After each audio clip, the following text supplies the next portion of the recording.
They say isolation can break even the strongest of minds. But what I experienced in the South Pole was something far beyond loneliness. It was a descent into a darkness I never thought possible. Let me tell you my story. Working at the South Pole sounded like an adventure when I first signed up. Endless snow stretching to the horizon, a vast expanse of white nothingness. It felt like stepping onto another planet. But the reality hit me the moment I arrived. The base was a labyrinth of dimly lit concrete corridors buried deep under the ice, illuminated by flickering fluorescent lights that seemed to sap warmth from the very air. The oppressive silence was broken only by the hum of machinery and the occasional gust of wind rattling the exterior. There were 12 of us on this peculiar expedition, a mix of scientists, engineers, and support staff. I was the chaplain, brought along, I assumed, to ease the tension of being so far removed from civilization. I never questioned why a team of experts needed someone like me. The pay was too good, and frankly, I was intrigued. The journey to the base itself was grueling. A series of flights took us farther and farther from civilization until the landscapes below became an endless canvas of white. From the final landing strip, we were transported in a specialized snow rover, a hulking beast of a vehicle designed to navigate the treacherous terrain. The ride was rough, the constant jostling a stark reminder of how far we were from comfort. I remember looking out the small, frost-covered window, watching the horizon blur with snow and sky, and feeling a knot of unease tighten in my stomach. This was not a place for the faint of heart. When we finally arrived, the base loomed before us, a gray utilitarian structure half buried in the snow. It was as if the very earth had tried to swallow it whole. The entrance was a narrow stairwell descending into the ground, flanked by heaters that did little to combat the biting cold. As we descended, the air grew heavier, the light dimmer, until we emerged into the main corridor of the station. The base was designed for function, not comfort. The walls were bare concrete, the floors scuffed and uneven. Dim fluorescent lights cast a sickly greenish hue over everything, giving the space an almost otherworldly feel. It was cold, even inside, and the constant hum of the ventilation system was a poor substitute for the silence of the outside world. The first few weeks passed uneventfully. We settled into our routines, conducting experiments and maintaining the station. Yet from the very beginning, something felt wrong. It wasn't just the oppressive environment, it was something deeper, something almost alive. The walls seemed to absorb sound, and at night I could swear I heard whispers, faint and distant, like a breeze slipping through cracks that didn't exist. One of the first things that struck me was the odd assortment of people. A physicist with no practical reason to be here. 2 geologists who rarely left their lab. A biologist who seemed almost too eager to avoid questions about her research. And then there were the therapists.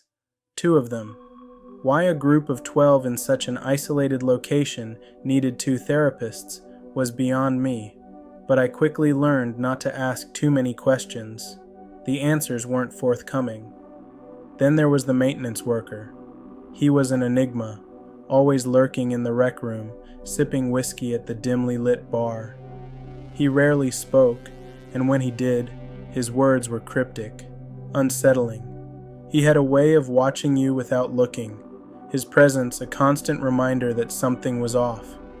Life at the base was monotonous, yet every day seemed to bring a new unease. Conversations became shorter, more clipped. People retreated into their work or their quarters, avoiding common areas. The once bustling rec room grew quiet, save for the occasional murmured conversation. Even the biologist, who had initially been so focused on her experiments, started to withdraw, her eyes shadowed and weary. The physicist, who'd been outspoken and skeptical at first, began to act strangely too. He'd sit for hours staring at his laptop, his face illuminated by the cold blue glow of the screen. When I asked him what he was working on, he'd mutter something incomprehensible and wave me away. Then there was the geologist couple. Their dynamic had shifted. They used to laugh and share anecdotes about their work, but now they barely spoke to anyone, including each other. I caught one of them, the husband, pacing the corridor outside their lab late at night, muttering under his breath. His hands were shaking, and his face was pale as if he'd seen something that defied explanation. The whispers I'd thought were just my imagination grew louder, more insistent. At first they were faint, like distant conversations overheard through a wall, but soon they became clearer, more distinct. I could almost make out words, though they were in a language I didn't recognize. It was as if the base itself was alive, speaking to us, testing us. One night, as I lay in bed, I heard footsteps outside my door, slow, deliberate. I held my breath, listening as they paused just outside. The door didn't open, but I could feel a presence on the other side. When I finally gathered the courage to check, the corridor was empty, the only sound the faint hum of the ventilation system. As the days turned to weeks, the psychological toll began to manifest in other ways. People complained of vivid dreams, nightmares that felt too real to dismiss. The biologist mentioned seeing shadows move in her lab when no one else was there. The cheerful therapist, who had been a beacon of optimism, grew quiet, her smiles strained. The maintenance worker, once indifferent, now seemed almost afraid. Then came the first disappearance. One of the geologists, the wife, didn't show up for breakfast. At first we thought she'd overslept, but when her husband went to check, her quarters were empty. We searched the entire base, every room and corridor, but there was no sign of her. It was as if she'd vanished into thin air. The incident sent shockwaves through the group. Fear replaced the already fragile camaraderie. People began locking their doors at night, refusing to venture out alone.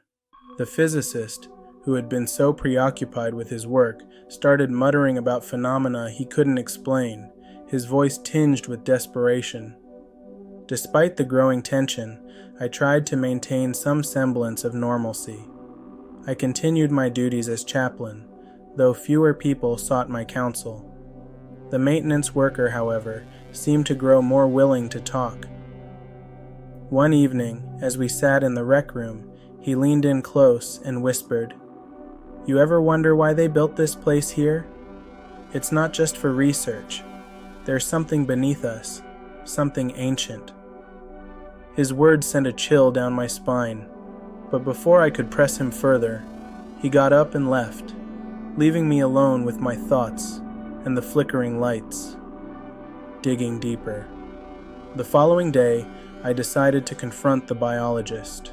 She had been spending more and more time in her lab, and I couldn't shake the feeling that she knew something she wasn't sharing. When I entered, she looked up from her microscope, startled. Her eyes were bloodshot, and there were dark circles under them, evidence of sleepless nights. "What are you studying?" I asked, trying to keep my tone casual. She hesitated, her gaze darting to the door before she answered. "Samples from the ice," she said. "There's something unusual about them." "Unusual how?" I pressed. She shook her head, her lips pressing into a thin line. "You wouldn't understand. Try me." She sighed, then turned her monitor toward me. On the screen was an image of what looked like crystalline structures, but there was something odd about them. They seemed to pulse, almost as if they were alive. "What is this?" I asked, my voice barely above a whisper. "I don't know," she admitted, "but whatever it is, it's not natural." Her words echoed in my mind as I left her lab. Whatever was beneath the ice, it was becoming clear that it was more than we could handle. If this story has you hooked so far, Don't forget to hit that like button and share it with your friends. Let's keep exploring this chilling tale together. One evening, during one of our routine excursions to collect ice samples, we encountered something unusual. The ice had shifted, exposing what appeared to be an older excavation site. The physicist, visibly uneasy, insisted we move on, but curiosity got the better of us. Beneath layers of frost, we uncovered strange symbols carved into the ice, symbols that sent a chill down my spine, even in the sub-zero temperatures. Back at the base, the atmosphere grew heavier. People became irritable, snapping at each other over trivial matters. I noticed the biologist spending more time in her lab, her face pale and drawn. The whispers I'd thought were my imagination grew louder. They weren't words exactly, more like feelings, dread, despair, a calling to something unseen. It wasn't long before the first incident. One of the geologists claimed he saw someone standing in the observation deck late at night, staring out into the endless snow. But when he went to investigate, the room was empty. He swore the figure had no face, just a blank void where its features should have been. The cheerful therapist tried to calm him down, but I could see the fear in her eyes. The other therapist, the quiet, gaunt one, said nothing. He simply watched, his expression unreadable. Things escalated quickly after that. Equipment malfunctioned without explanation. Supplies disappeared, and the whispers, they became voices, clearer, more insistent. I found myself avoiding the dim corridors at night, unable to shake the feeling that I was being watched. It was during one of these nights that I ventured to the observation deck. Something had been gnawing at me ever since the geologist's claim. The deck, a small room with a panoramic view of the frozen wasteland, was eerily quiet. Snow stretched endlessly, reflecting the pale light of the moon. I leaned against the cold glass, staring into the vast emptiness, when I saw it, a faint silhouette in the distance. At first, I thought it was just a trick of the light, but then it moved, a slow, deliberate motion that sent a chill down my spine. I blinked, and it was gone, swallowed by the snow. My breath fogged up the glass as I stepped back, my heart pounding.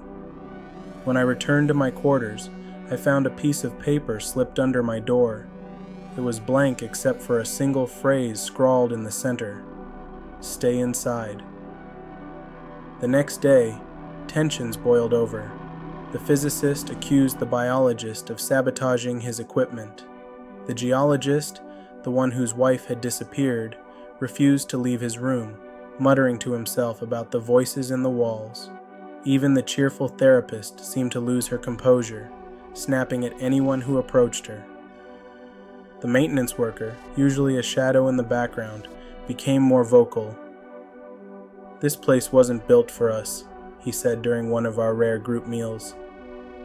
"It's older than we can imagine, and it doesn't want us here." His words hung in the air like a curse. No one responded, but the unease was palpable. That night, I dreamt of the symbols we'd found in the ice. They glowed with an otherworldly light, pulsating as if alive. I woke in a cold sweat, the whispers from my dream lingering in my ears. A breakthrough, or perhaps a warning, came from the biologist. She called an emergency meeting, her voice trembling as she addressed us. "The samples we've been collecting, they're not just ice," she said. "They contain structures, organic but not like anything on Earth." "What does that mean?" the physicist demanded, his face pale. "It means," she replied, her voice barely above a whisper, "we've disturbed something we shouldn't have." The room erupted into chaos. Accusations flew. Fear turned to anger. The geologist stood abruptly, knocking over his chair. "We need to leave," he shouted. "Now." But leaving wasn't an option. The next supply drop was weeks away, and the harsh conditions made travel impossible. We were trapped, surrounded by miles of ice and snow, and something that was no longer content to remain hidden. The biologist and physicist began working together, poring over the samples and data. Meanwhile, I couldn't shake the feeling that the symbols we'd uncovered held the key to what was happening. I approached the maintenance worker, hoping he could shed some light on their meaning. He stared at me for a long moment before speaking. "Those symbols, they're warnings, markers. They're meant to keep people away." "From what?" I asked, my voice trembling. "From what lies beneath," he said simply. His words filled me with a sense of dread I couldn't explain. That night I dreamt of the symbols again, but this time they weren't static.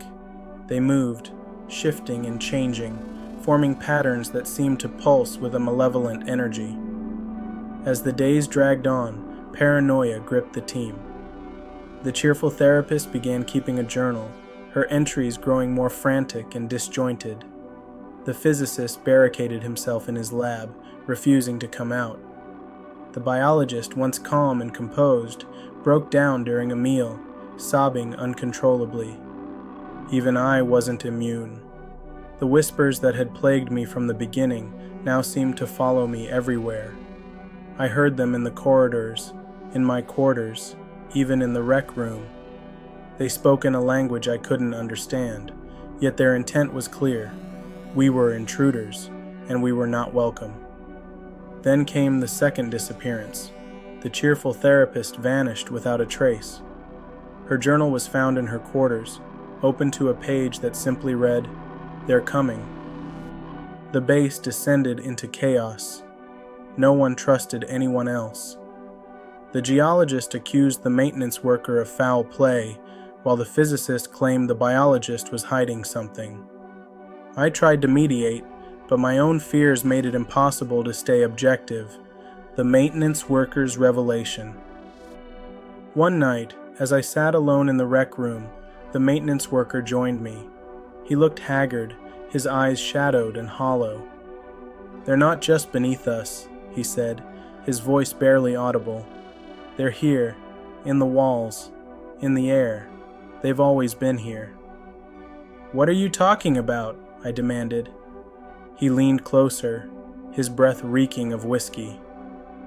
"This place was never meant to be inhabited.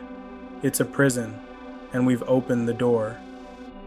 His words sent a chill down my spine, but before I could press him further, he stood and left, leaving me alone with my racing thoughts. The next day, we discovered something chilling. The symbols we'd uncovered in the ice had started to appear inside the base. They were scratched into the walls, drawn on windows, even carved into the furniture. No one admitted to doing it, and the fear that gripped us turned to outright panic. The maintenance worker tried to calm us, but his words only made things worse. "They're marking their territory," he said. "This is just the beginning." What do you think is happening at the base? Share your theories in the comments. I'd love to hear your thoughts before we dive into the chilling conclusion. It was during one of the rare moments of clarity that I decided to confront the maintenance worker. I found him in the rec room, as always, nursing his drink. When I asked him about the base, about the whispers, he finally spoke. "You shouldn't have come here," he said, his voice low and trembling. "This place isn't meant for us. It's older than we can imagine. We're trespassers." Before I could press him further, the power flickered. The fluorescent lights buzzed and dimmed, plunging the room into a twilight haze. The temperature plummeted, and then we heard it. A low, guttural sound that seemed to come from the very walls. The others came running, their faces pale with fear. We huddled together in the rec room, the sound growing louder, closer, and then it stopped. When the lights returned, the maintenance worker was gone. The only trace of him was his drink, still sitting on the bar, a single drop of condensation trickling down the glass. The days that followed were a blur. One by one, the others began to change.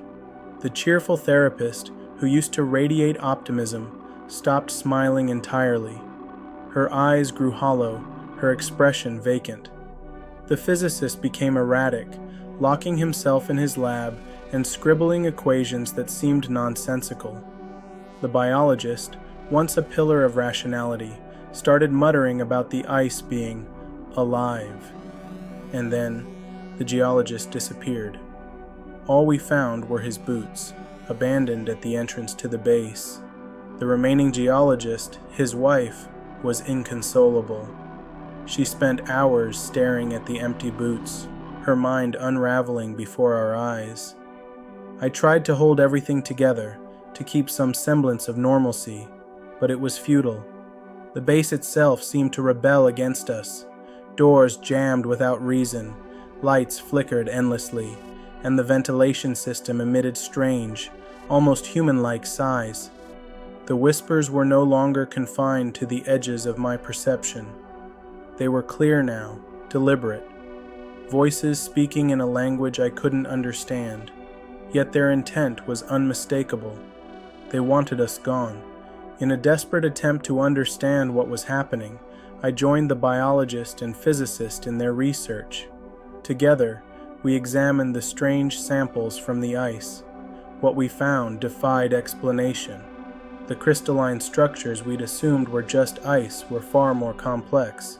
They pulsed faintly, emitting a low-frequency hum that was barely audible but deeply unsettling.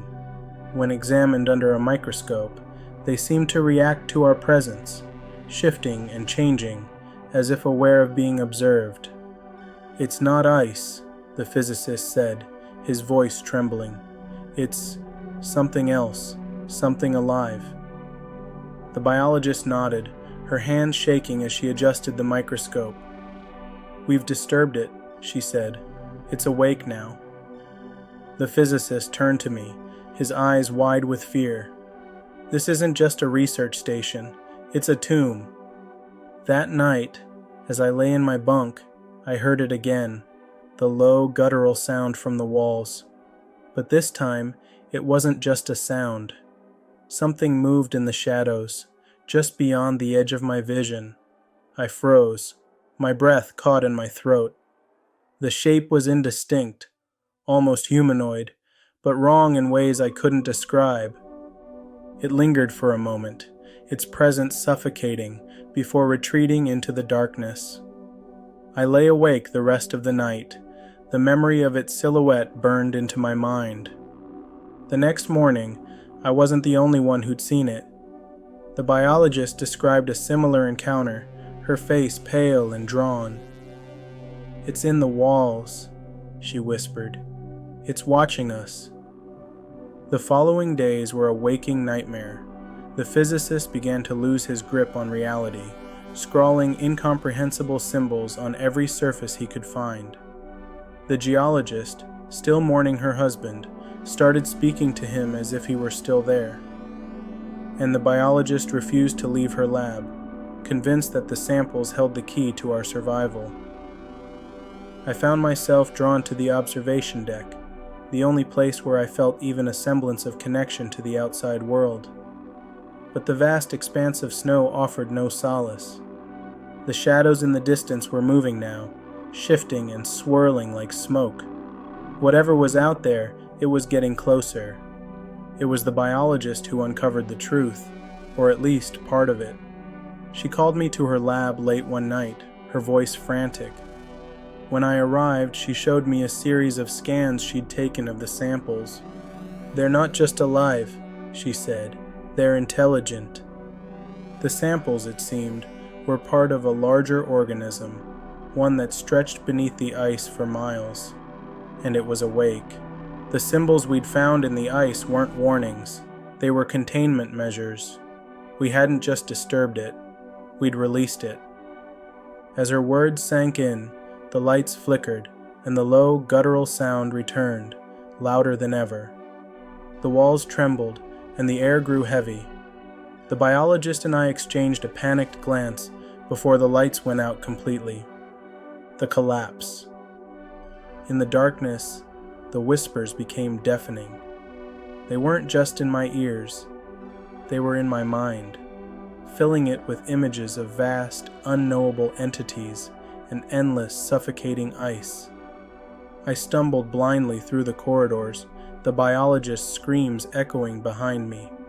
When the lights finally returned, the biologist was gone. The lab was empty, save for the microscope still glowing faintly. I was alone. Or so I thought. The endgame. The base was falling apart. The remaining team members were either missing or unresponsive, their minds lost to the whispers. The walls themselves seemed to pulse, the concrete cracking and shifting as if alive. I knew I had to leave, but the snow rover was gone, and the nearest outpost was hundreds of miles away. I returned to the rec room, hoping to find some semblance of comfort. Instead, I found the maintenance worker. He was sitting at the bar, his back to me. "You can't leave," he said without turning around. "It won't let you." "What is it?" I demanded, my voice shaking. He turned then, his eyes dark and hollow. "It's everything, and it's nothing. It's been here long before us, and it'll be here long after. We're just ants on its surface." Before I could respond, the lights flickered again, and he vanished, leaving me alone with the suffocating silence. The escape. I don't know how I made it out. The details are hazy, a fragmented puzzle I can't quite piece together. I remember running through the snow, the shadows closing in around me. I remember the sound of my own breath, ragged and desperate. And I remember the whispers, always the whispers, guiding me to safety or to something else. When I finally reached civilization, I was half frozen and delirious. No one believed my story, of course. The base was abandoned, they said. The team presumed lost to the harsh conditions. But I know the truth. I can still hear the whispers, even now, in the dead of night. Whatever lies beneath the ice in the South Pole, it's awake, and it's waiting. If this story sent chills down your spine, make sure to subscribe to Nightmare Narratives and hit the bell icon for more tales that will haunt your dreams. You won't want to miss what's coming next.